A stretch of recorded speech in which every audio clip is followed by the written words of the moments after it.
అందువలన భయముతోనూ వణుకుతోనూ మీ సొంత రక్షణను కొనసాగించుకొనండి అని అంటాడు.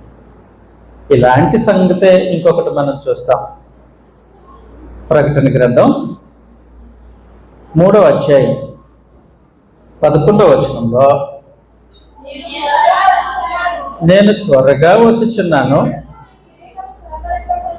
ఎవడునూ మీ కిరీటమును అపహరింపకుండా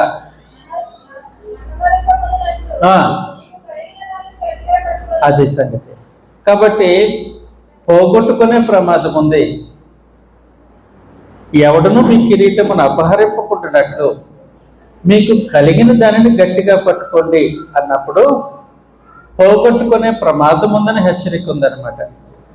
కాబట్టి క్రీస్తు యేసునందు విశ్వాసం చేత బాప్తిస్మంలో రక్షింపబడినటువంటి ప్రతి క్రైస్తవుడు ఆలోచించవలసిన సంగతి ఏంటంటే, ఈ రక్షణను కొనసాగించుకోవలసిన బాధ్యత మనది.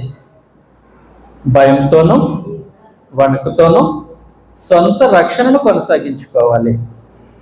ఇది ప్రతి ఒక్కరి బాధ్యత. ఎప్పటి వరకు కొనసాగించాలి? ఎప్పటి వరకు కొనసాగించాలి? 1 సంవత్సరమా? లేదంటే 10 సంవత్సరాల? లేదంటే వృద్ధాప్యం వరకు?